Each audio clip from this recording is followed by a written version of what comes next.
Di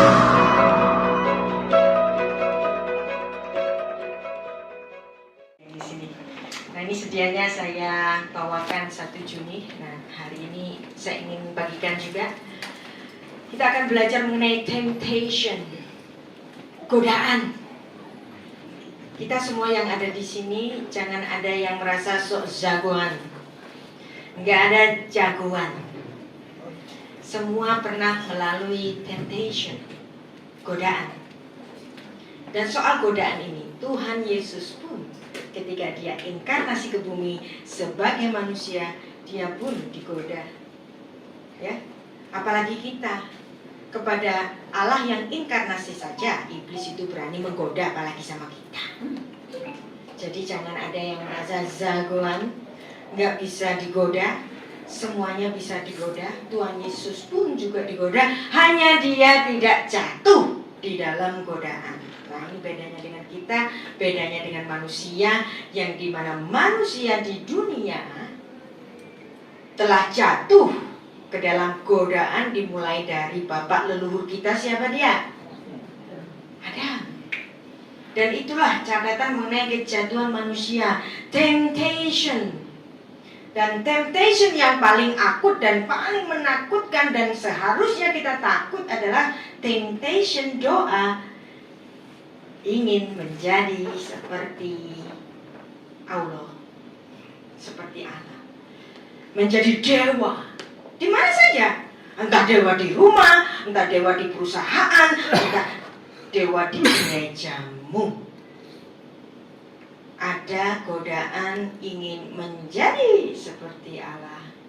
Ya, kita baca dan kita tahu semuanya. Saya yakin, saya juga sering selalu mengungkap hal ini dalam banyak sekali pembahasan. Kejadian 3 ayat 5, iblis melalui ular, ya, media ular, bercakap-cakap dengan gayang dengan perempuan, dan dia mengatakan, tetapi Allah mengetahui pada kamu memakannya, matamu akan terbuka dan kamu akan menjadi seperti Allah, tahu tentang yang baik dan yang jahat.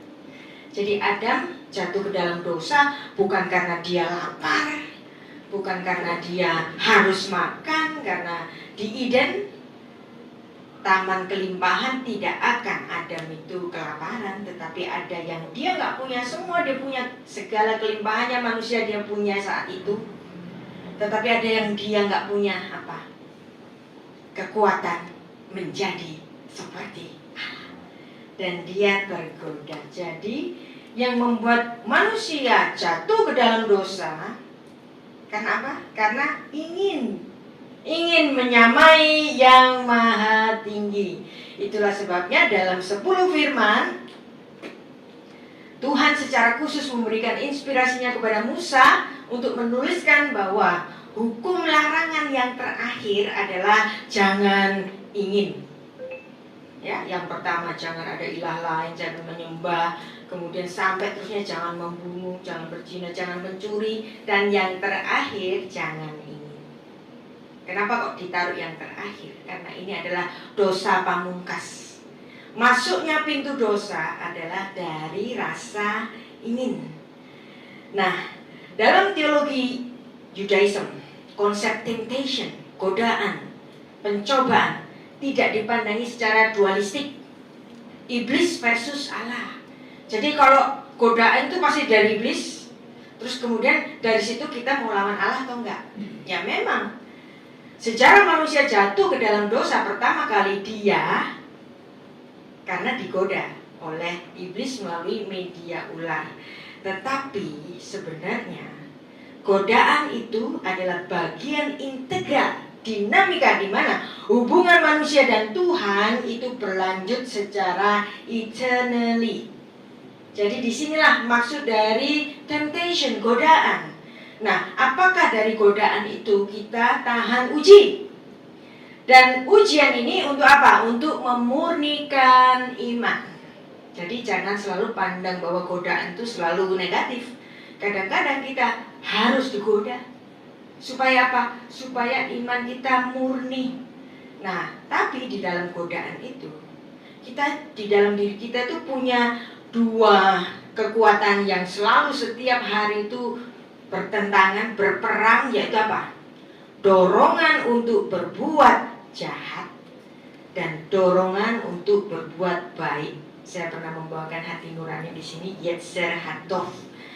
Nah, dari situ ketika kita terus-menerus setiap hari berperang antara dorongan berbuat baik dan dorongan berbuat jahat, nanti kita akan mendapatkan satu tingkatan kebijaksanaan jiwa.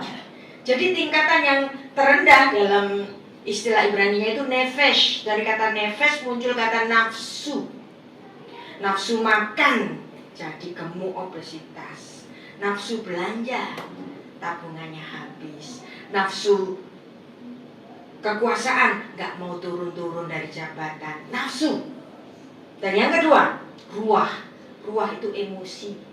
Oke, kamu gak bernafsu menjadi pemimpin, kamu gak punya nafsu untuk begini begitu, tapi emosimu bisa gak kamu kendalikan? Kalau kamu lapar, marah-marah gak? Nah itu salah satu kelemahan saya. Saya kalau lapar suka ini, grundel, marah. Makanya saya sering beli roti ganjel supaya emosi saya itu terjaga dengan baik. Nah itu namanya ruah, emosi, tingkat emosi. Nanti tingkat yang tertinggi itu tingkat neshama, tingkat kesadaran dan kebijaksanaan jiwa, yang dimana kita selalu memajukan Yetzer Hatov kita, dorongan perbuatan baik kita. Nah itu namanya neshama. Nah inilah yang dipahami oleh orang-orang Yahudi, bahwa 3 fase ini kita semua telah lalui. Dan saya harap kita hari ini terus memacu kita kepada kebijaksanaan jiwa. Bukan hanya nafsu, bukan hanya emosi, tapi sampai kepada kebijaksanaan jiwa. Nah apa itu kebijaksanaan jiwa? Adalah taraf neshama, yang dimana kita selalu mengedepankan perbuatan baik, yang dalam bahasa Ibrani itu Yetzer Hatov. Dan Yetzer Hatov ini, kecenderungan berbuat baik, yaitu hati nurani setiap hari berperang dengan Yetzer Hara, kecenderungan berbuat jahat. Saya sering memberikan satu ilustrasi bahwa anak kecil gak usah pakai dikursuskan bisa bohong, gak usah pakai diajari mama papa. Saya percaya tidak ada orang tua yang ngajarin anaknya bohong, tapi orang tua pasti ada satu saat dia kaget, anaknya tiba-tiba bisa bohong. Dari mana ini datangnya? Nah ini namanya dosa warisan. Apa? Ada kecenderungan berbuat jahat. Nah dari situ kita harus memupuk diri kita. Anak kecil, kamu tadi makan permen kan? Enggak, tapi mulutnya penuh permen. Anak umur 3 tahun, 5 tahun, Anda kaget, cili-cili kok bisa bujuki? Siapa sih ngajari? Papanya enggak, mamanya enggak, kakek neneknya enggak, dia bisa sendiri. Dan itulah Yetzer Hara yang sudah ada di dalam manusia sejak manusia jatuh ke dalam dosa, sejak di Taman Eden. Tapi percayalah, Tuhan masih memberikan karunia kepada kita, yaitu hati nurani. Jadi hati nurani itu reserve dari Tuhan.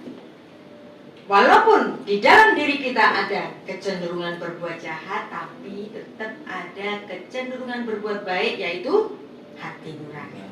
Jadi apabila ada ujian dari Tuhan, ya percayalah itu untuk pertumbuhan rohani kita. Ada ujian kepada Abraham, ada ujian kepada Ayub. Dua-duanya adalah ujian yang sulit, tapi dua-duanya untuk memurnikan iman.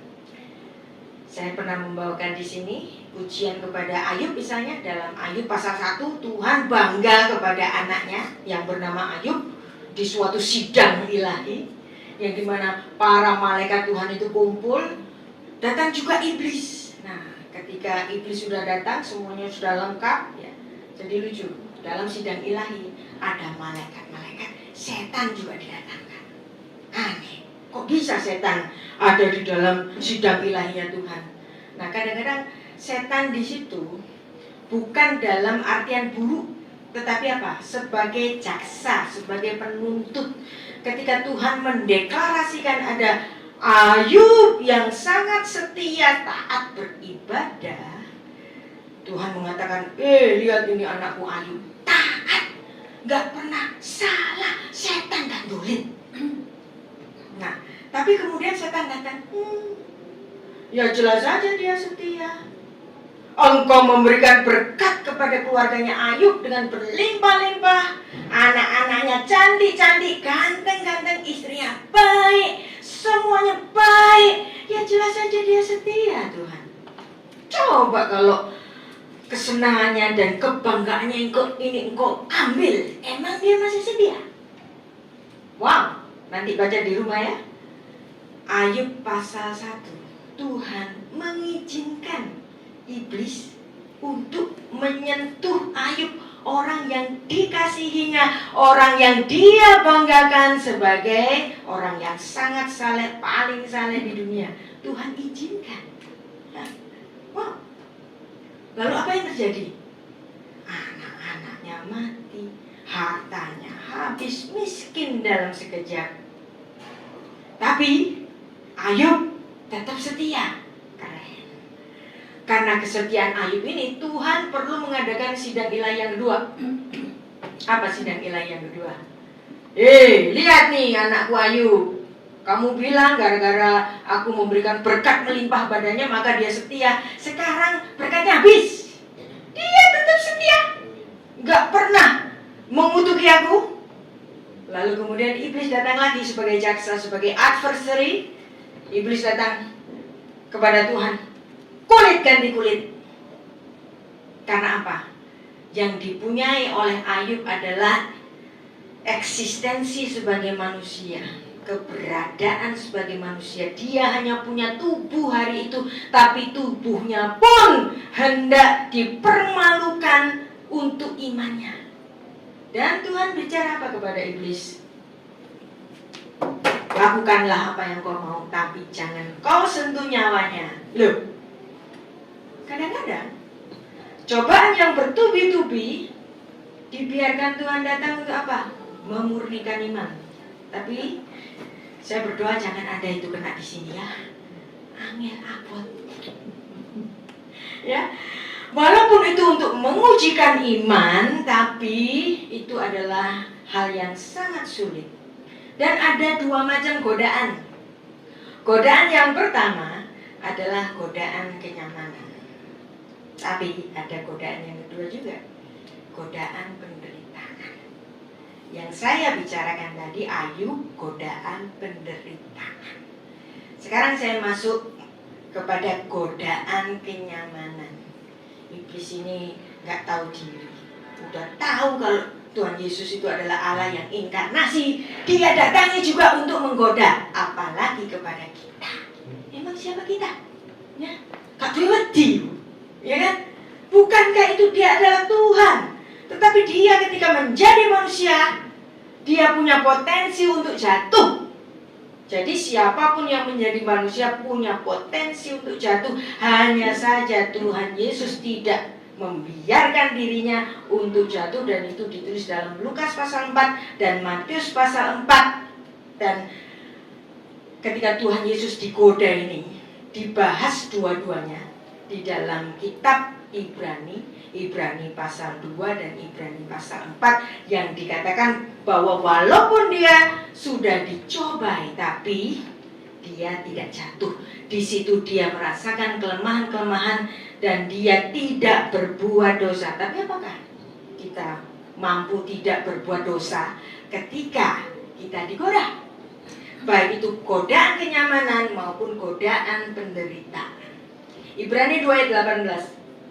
Sebab oleh karena ia sendiri telah menderita karena pencobaan, maka dia dapat menolong mereka yang dicobai.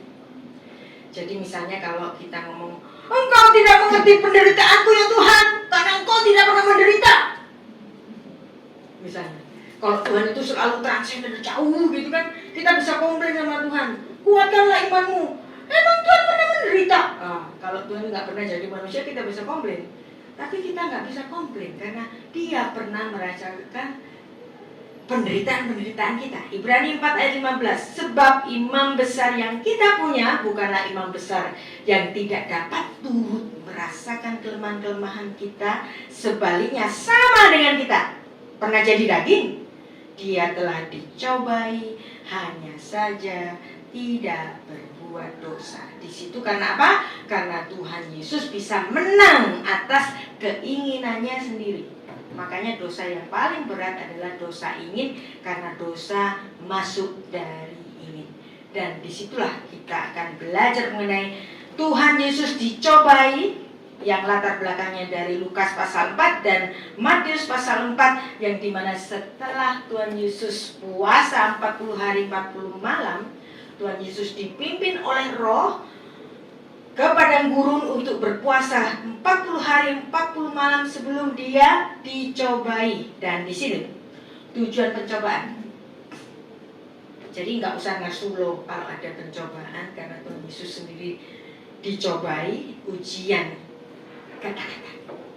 Jadi pencobaan itu untuk ujian ketaatan sebagai dia yang sedang berperan atau memposisikan dirinya sebagai anak Allah, dan untuk membuktikan bahwa Tuhan Yesus adalah manusia sejati. Dia bukan Superman yang mampu mengalahkan godaan iblis. Pada saat dia menjadi daging, dia bisa digoda. Dan di situ ada suatu teladan bahwa Tuhan Yesus dapat mampu menang atas tipu muslihat iblis. Yang pertama, kita akan belajar mengenai pencobaan yang pertama. Sejak sekolah minggu kita udah tahu, tapi saya coba untuk ingatkan lagi kepada kita semua. Pencobaan pertama adalah mengubah batu menjadi roti. Ya, Lukas pasal 4 ayat 3-4. Lalu berkatalah iblis kepadanya, jika engkau anak Allah, suluhlah batu ini menjadi roti. Dan jawab Tuhan Yesus kepadanya, ada tertulis manusia bukan hidup dari roti saja. Nah, kata roti, ya, artos, bahasa Ibraninya itu lechem. Lechem itu tidak dalam artian roti saja, ini kan terjemahan. Lechem itu makanan secara umum.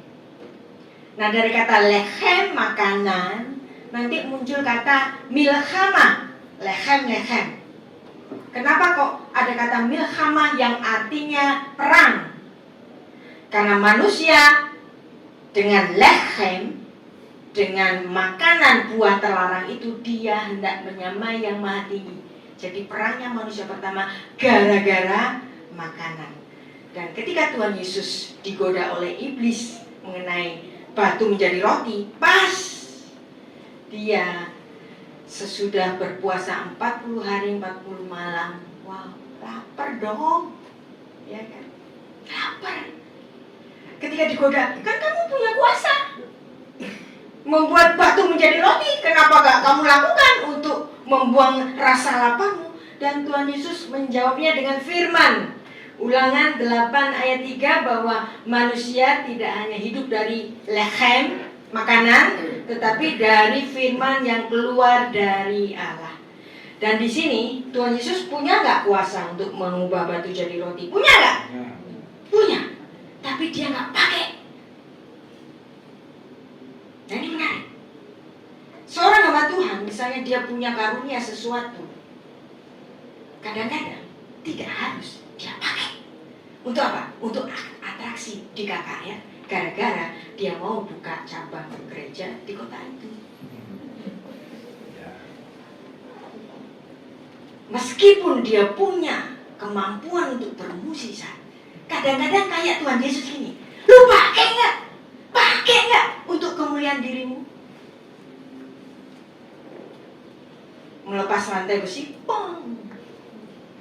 Gara-gara mau buka cabang merek gereja yang akan dia buka di gereja itu. Nah, jadi walaupun dia punya kekuasaan untuk itu, entah itu benar, entah itu enggak, ya, entah rantainya itu dari polikarbonat, ya.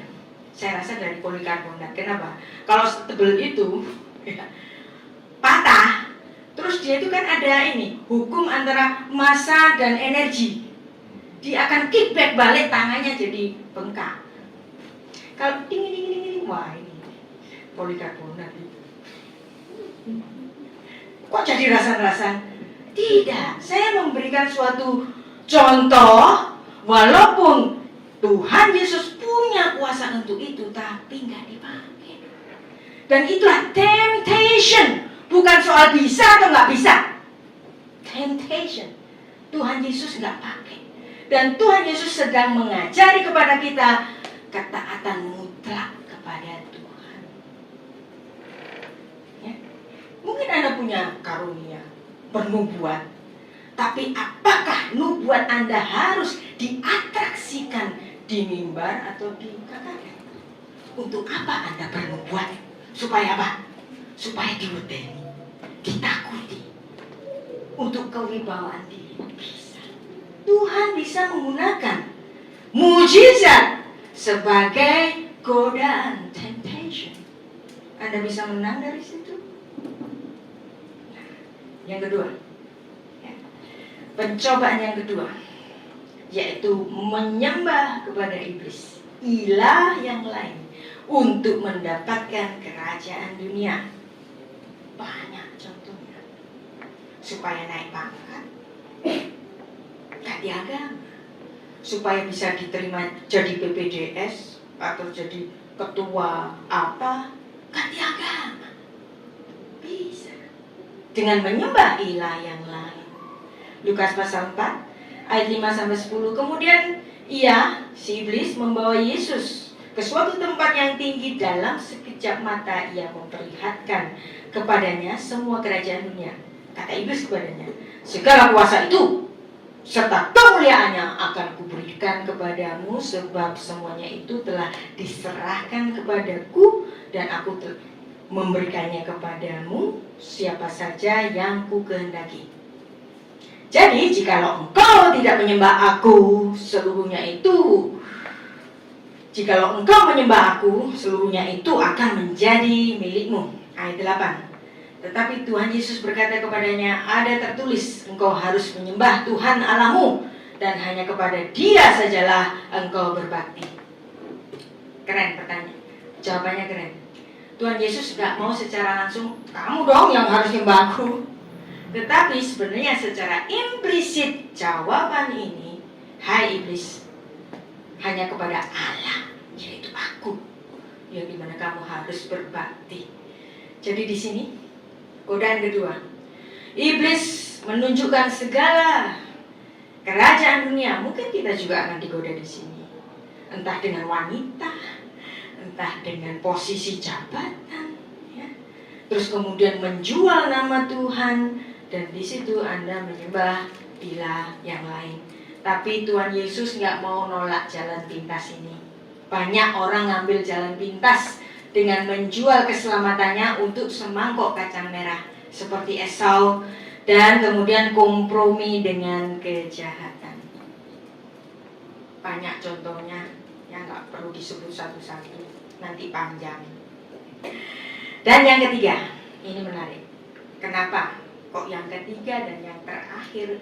Perhatikan, kalau di Alkitab nulis sesuatu ditaruh yang terakhir, itu biasanya yang menjadi pamungkas, menjadi penutup dari segalanya. Termasuk tadi 10 hukum Tuhan, 10 firman. Yang terakhir apa? Jangan ingin. Karena inginlah dari rasa ingin, kemudian datanglah dosa itu. Demikian juga yang ketiga kepada Tuhan Yesus. Keren ini. Dan banyak sekali orang jatuh di sini. Apalagi hamba Tuhan jatuhnya di sini. Ya, kita baca. Yaitu apa? Menjatuhkan diri dari bait Allah. Jatuhkan dirimu, gak apa-apa, gak apa-apa. Kamu berbuat jahat, gak apa-apa. Kamu punya ini itu, yang rahasia, gak apa-apa. Jatuhkan dirimu, gak apa-apa. Dan memang betul gak apa-apa. Betul-betul gak apa-apa. Kita baca Matius 4 ayat 5-7. Kemudian iblis membawanya ke kota suci dan menempatkan dia di bumbungan bait Allah. Apa artinya di sini? Tuhan Yesus menjadi yang terutama di bait Allah di Yerusalem. Tuhan Yesus Tuhan Yesus itu Allah. Dia Allah yang inkarnasi. Dia bisa menjadi kepala imam besar. Bisa nggak? Bisa. Gampang. Nah, lalu berkata kepadanya, jika engkau anak Allah, jatuhkanlah dirimu ke bawah, sebab ada tertulis mengenai engkau, ia akan memerintahkan malaikat-malaikatnya, dan mereka akan menantang engkau. Ceblok gak popo, ono sing nantang. Dan mereka akan menantang engkau di atasnya, supaya kaki-kakimu jangan terantuk kepada batu, dan engkau sama sekali gak akan sakit, gak akan terluka. Tapi apa Tuhan Yesus bicara? Ada pula tertulis, janganlah engkau mencobai Tuhan Allahmu. Nah, seharusnya kita hamba Tuhan kalau digoda iblis untuk menjatuhkan diri ketika kita sudah ada di atas, engkau harus berkata, jangan engkau mencobai anak Tuhan. Aku anak Tuhan. Gak boleh kamu cobai seperti itu. Seperti engkau mencobai Tuhan Yesus gak berhasil, kepadamu juga gak berhasil. Nah, di sini juga Tuhan Yesus sedang ditantang untuk melakukan mukjizat, jatuh dari tempat tinggi gak popo, atau mengadakan tanda spektakuler, atau juga apa? Jatuh ke dalam dosa tapi gak popo. Anda tahu? Pester-pester kecil dosanya kecil, pester-pester besar dosanya besar. Gereja kecil urusan kecil, gereja besar urusan besar. Gereja mega church mega urusannya juga. Jadi gak usah terlalu sedih kalau kita gak jadi gereja besar atau pastor yang besar. Bukan begitu ya, bukan ngelokro, bukan. Tapi sebenarnya menjadi orang besar itu godaannya juga besar. Nah, itu juga termasuk ujian-ujian kepada hamba Tuhan besar yang kemudian mengambil posisinya Tuhan Yesus sebagai dewa Baal di gereja yang dia miliki, suatu merek tertentu yang dia miliki, dan dia menjadi dewa di kerajaan gerejanya yang kemudian turun-temurun. Nah, jadi ketika menjadi pastor famous, mulia, keren, ganteng, pinter, lucu, kemudian dia menjadi dewa Baal di gerejanya, dan itulah temptation yang terbesar. Anda tahu? Kita kan jadi orang Kristen bukan kemarin sore kan? Ya, ada yang baru bertobat setahun yang lalu. Coba angkat tangan. 10 tahun yang lalu. Siapa yang lahir Kristen di sini? Lahir Kristen. Kan seru berditete pendeta-pendeta. Seru nggak? Seru, ya kan? Dan kita lihat ada banyak sekali skandal-skandal yang bukan ada di gereja kecil tapi ada di gereja besar. Nah, ini saya memberikan contoh-contoh ya. Dan contoh-contoh ini sudah terbukti dan ada urusan hukumnya dan sudah dibahas di media yang terpercaya, jadi bukan gosip. Ya. Misalnya The Meeting House di Kanada dengan pastornya yang super style, yang kayak rocker, yang pakai tato, bukannya nggak boleh pakai tato. Ya. Tapi pada akhirnya ketika dia mengambil posisi Tuhan di mega church-nya, ya, dia menjadi yang tertinggi di bumbungan bait Allah, kemudian dia menjatuhkan diri. Demikian juga di Kristal Katedral. Kalau Anda seumuran dengan saya, tahun 80-an itu ada gereja yang sangat fenomenal. Gerejanya itu terbuat dari kristal. Dan ini digembalakan seorang televangelis, ya, namanya Robert Schuller. Kemudian di situ ada banyak sekali skandal-skandal baik keuangan, politik, seksual. Dan kemudian ada sebuah gereja yang di Singapura, ya, pastornya itu karena istrinya itu seorang artis, kemudian pakai uang gereja supaya istrinya itu dapat menjadi penyanyi internasional di Hollywood. Pakai uangnya gereja untuk promosi supaya istrinya itu menjadi penyanyi terkenal seluruh dunia. Apa yang terjadi? Penjara. Karena dia dianggap menggelapkan keuangan gereja. Dan kemudian ada juga yang Hillsong gereja nyanyian-nyanyian yang sangat memberkati kita, bahkan kita suka nyanyian-nyanyiannya. Stylenya juga ditiru oleh banyak gereja di sini. Ternyata jatuhnya di situ-situ juga. Ya keuangan, ya seksual dan macam-macam. Dan ini semuanya hukumnya sudah inkrah, jadi bukan gosip ya, atau bukan mengatakan hal yang buruk, tetapi ini sebagai suatu contoh untuk kita. Makanya kalau sudah di atas, anginnya kencang, wow, atau bahkan anginnya semilir. Nah, bayangin seorang kera, seorang monyet, seekor monyet. Maaf, karena kera sama kita kan nenek moyangnya sama. Ngeles. Seekor monyet. Ngeles.com. Seekor monyet. Nah, dia pinter, loncat dari sini, loncat dari sana dengan kekuatan lompatnya itu. Dia nggak pernah bisa jatuh. Bahkan ketika badai melanda, dia akan pegang kencang kepada pohon yang sedang dia hinggapi itu. Dia nggak pernah jatuh.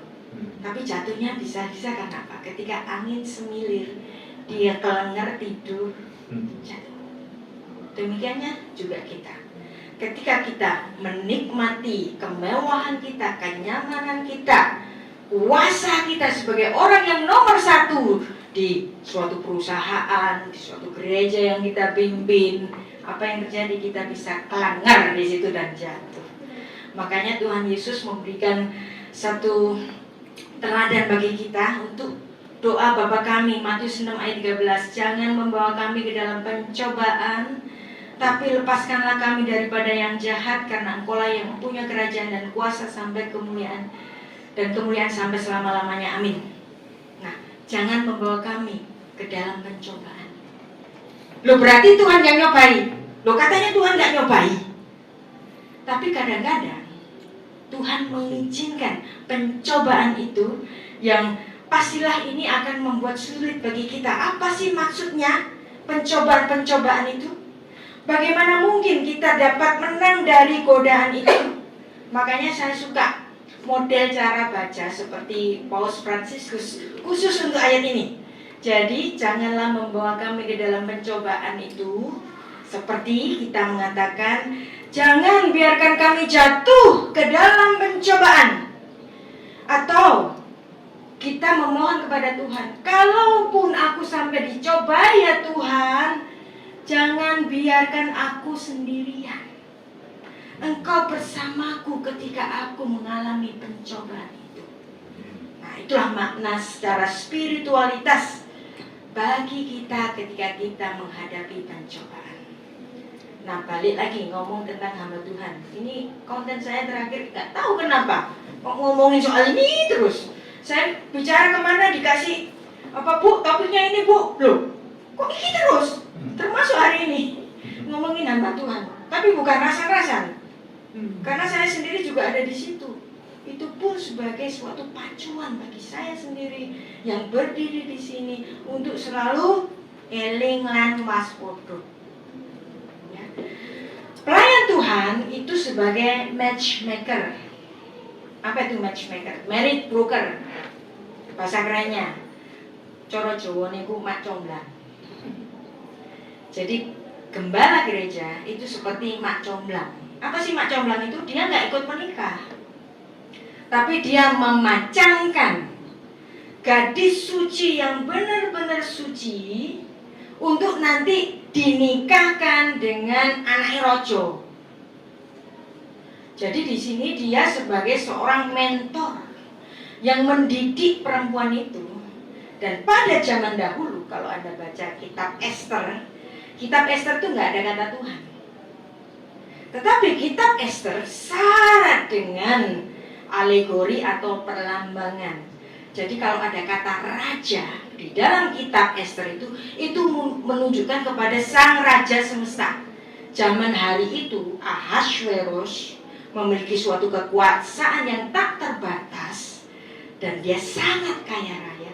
Dan itu sebagai suatu perlambangan bagi sang raja semesta yang nanti akan dinikahkan dengan perempuan suci, tetapi perlu dipoles. Dia murni tapi perlu dipoles. Siapa dia? Ester. Siapa yang mendidik dia? Yaitu seorang Saris, seorang Kasim. Masih ingat orang Kasim? Orang Kasim dalam kerajaan-kerajaan kuno adalah orang yang dipotong kemaluannya, ya, untuk menjaga haremnya raja. Harem raja itu apa? Istrinya raja. Kenapa kok harus dijaga oleh seorang laki-laki yang dipotong kemaluannya, yang artinya tidak menikah? Jadi inilah Hegai sebagai sida-sida raja yang menjaga istrinya sang raja. Nah, pada saat itu Hegai adalah orang yang setia menjaga haremnya raja. Jadi haremnya raja itu seperti gereja hari ini. Nah, pada kitab Ester ada seorang permaisuri namanya Ratu Wasti, tapi Ratu Wasti ini nggak taat kepada suaminya. Suaminya kan Ratu Wasti ini cantik sekali. Pada saat pesta ketemu dengan pembesar lainnya, si raja ini ingin pamer istrinya yang cantik. Mana Wasti? Panggil dia. Aku mau memperkenalkan dia kepada raja-raja yang lainnya. Tapi waktu itu si Ratu Wasti nggak mau. Loh, aku sudah janjian sosialite.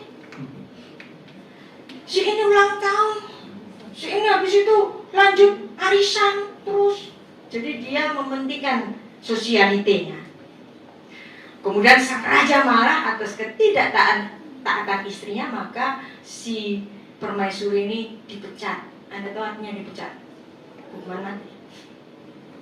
Nah, dari situ kemudian ada kekosongan permaisuri. Nah, pada saat itu, ya, orang-orang Yahudi itu kan dibuang di Babel, menjadi orang buangan. Nah, ini si Mordekhai tahu kalau ponakannya ini cantik. Melo, kontes kecantikan. Untuk nanti bisa dipilih menjadi permaisuri raja. Akhirnya apa? Ikut kontes kecantikan dan kemudian masuk final. Ketika dia masuk final, si Ester ini kan orang desa, mungkin pendidikannya nggak bagus. Walaupun dia cantik, dia nggak bisa langsung menjadi istrinya raja. Kenapa? Dia harus dididik untuk mengerti etiket dari kerajaan. Dia harus mengerti pengetahuan, dia harus bicara dengan baik, dia harus berperilaku baik sebagai nanti seorang ratu. Siapa mentornya? Hegai. Dia badannya dilumuri dengan banyak sekali rempah-rempah sampai 12 bulan. Dimentori oleh satu orang Hegai, orang Kasim, yang kemaluannya dipotong. Kenapa Alkitab kok memberikan suatu pemahaman yang demikian? Karena Hegai tahu, aku tidak boleh menyentuh Ester, karena Ester ini nanti aku persembahkan sebagai mempelai perempuan yang sempurna. Dan Hegai tidak merasakan dirinya sebagai dewa yang lain. Dewanya siapa? Tetap sang raja. Tapi apa yang terjadi pada pester-pester in-style di Indonesia? Ketika dia dikagumi oleh jemaatnya, dia apa? Dia nikmatin itu. Sampai apa? Ternyar oleh kenikmatan, oleh pujian dari jemaatnya. Hegai punya potensi untuk itu. Karena di hadapan Ester, kok pinter ini Hegai. Ini tahu. Dia tentu kagum kepada Hegai kan. Tapi Hegai kemaluannya dipotong, gak bisa mencicipi si perawan suci ini. Dan Anda tahu, dalam 12 bulan dia mentori gadis desa yang gak sekolah ini. Dia didik untuk menjadi the future Queen.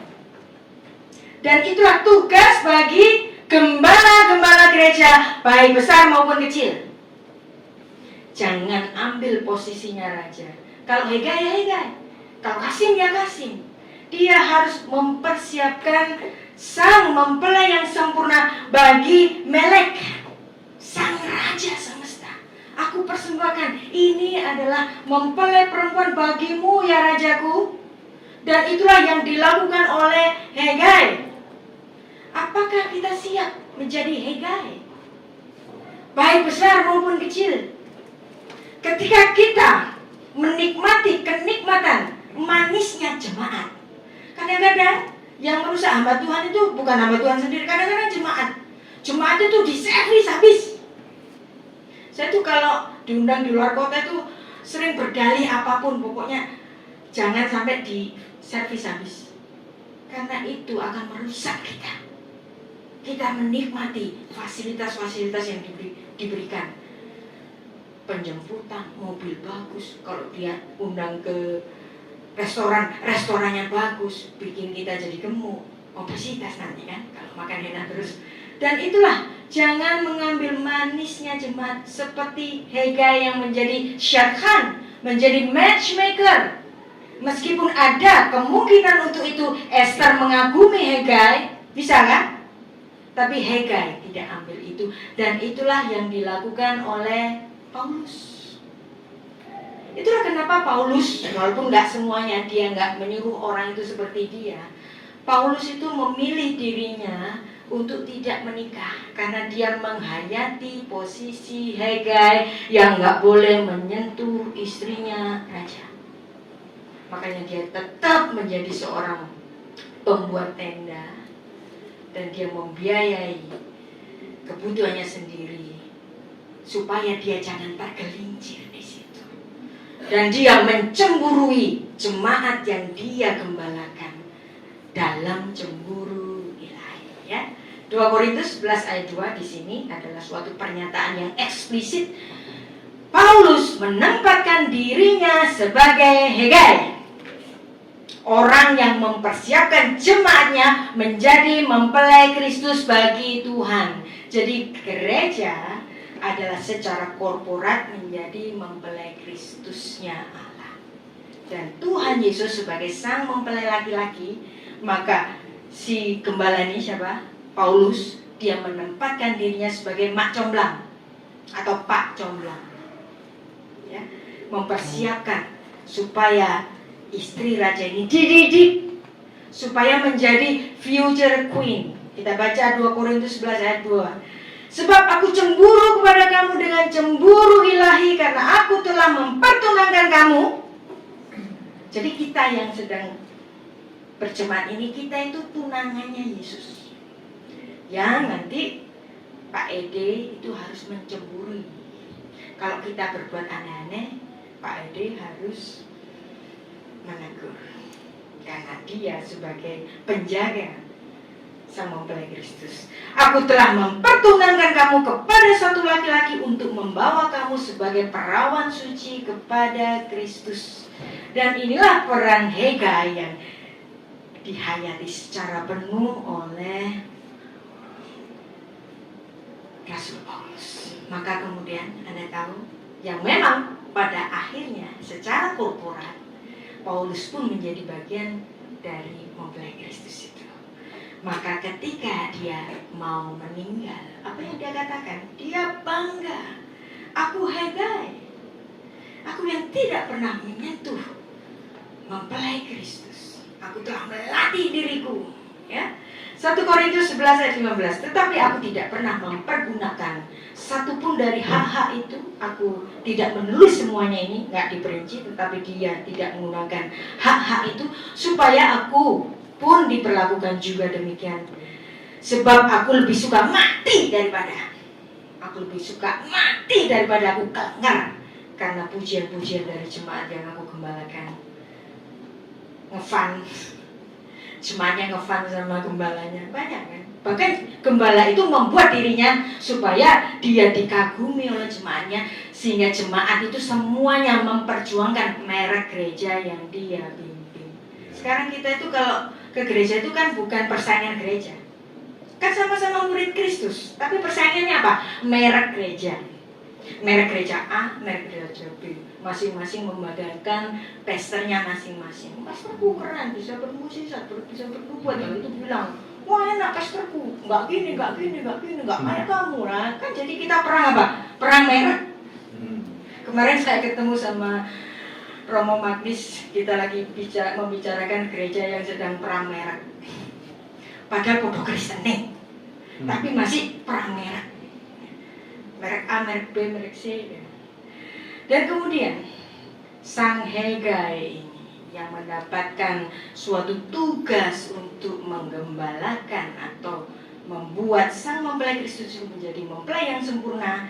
Dia sendiri mengatakan 1 Korintus 11 ayat 27, tetapi aku melatih tubuhku untuk menguasai seluruhnya supaya sesudah aku memberitakan Injil, perhatikan, supaya setelah aku memberitakan Injil kepada orang lain, jangan aku sendiri ditolong. Tapi Anda tahu, banyak sekarang hamba Tuhan itu kayak kenek. Marang, dimurasi. Orang lain pergi ke mana, dia nggak kemana. Ya kan? Tuhan, dia sendiri nggak taat kepada Tuhan. Orang lain taat kepada Tuhan. Jadi apa?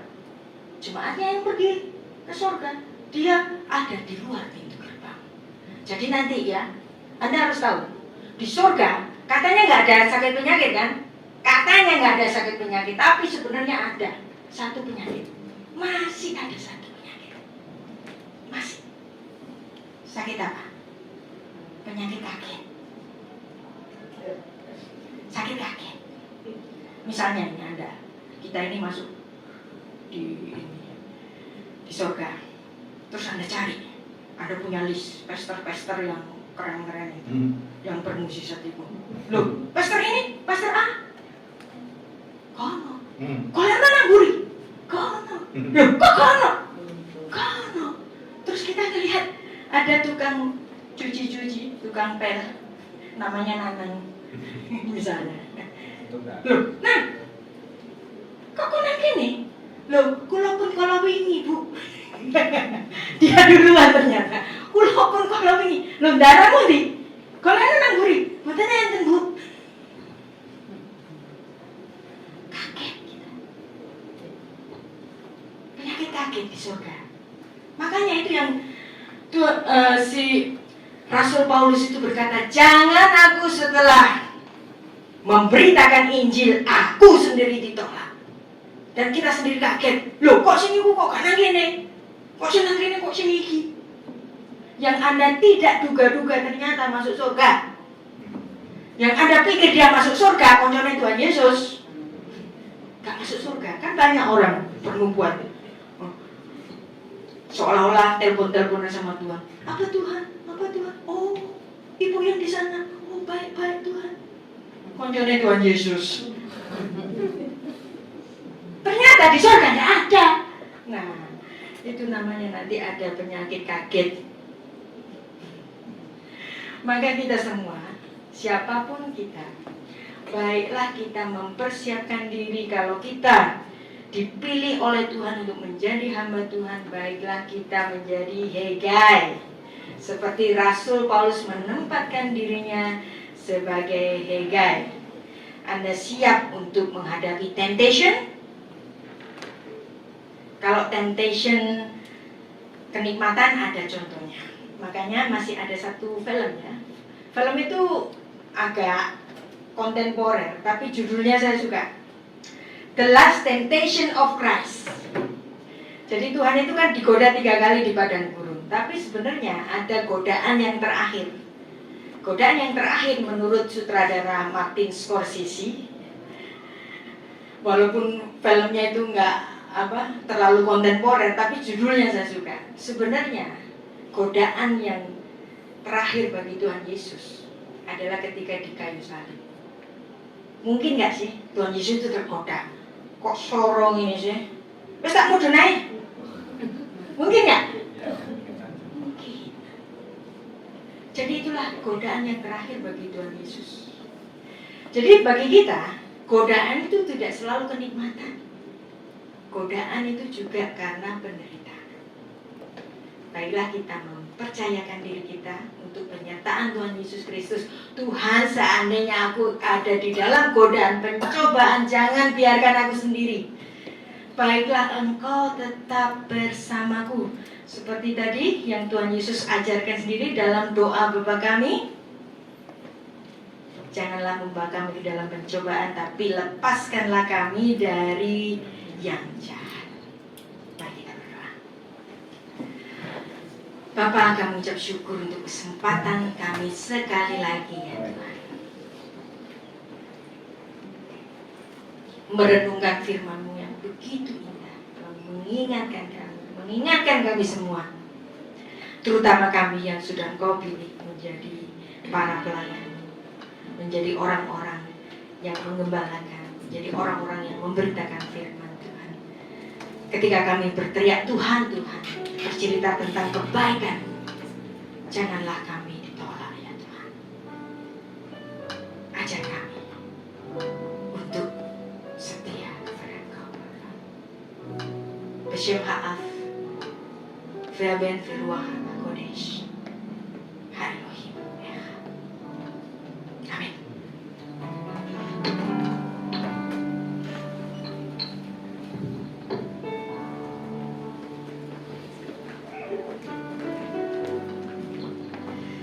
Terima kasih Berita Wahyu.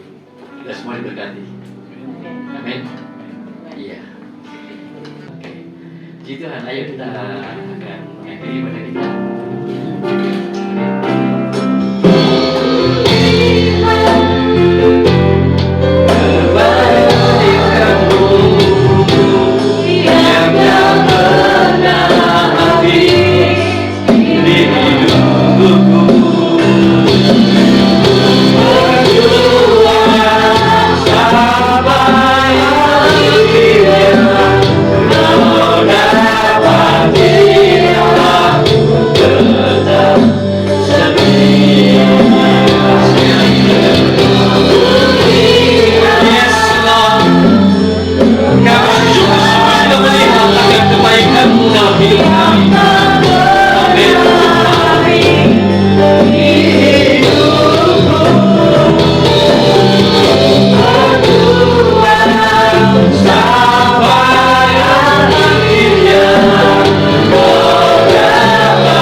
Terima kasih kami mengucap syukur Engkau sudah memutus akan hamba-Mu Ibu Rita Wahyu di tengah-tengah kami, menyatakan akan firman-Mu, akan isi hati-Mu bagi jemaat-Mu, bagi kami semuanya di tempat ini ya Bapa. Terima kasih untuk berkat firman-Mu yang meneguhkan, menguatkan, menegur kami dan menolong kami, memberikan kepada kami kehidupan di dalam Yesus Kristus Tuhan.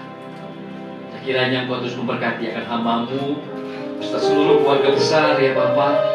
Kiranya semuanya boleh senantiasa tetap kuat, sehat, sukacita di dalam Yesus Kristus Tuhan, dan berkat-Mu melimpah di dalam keluarga Tuhan.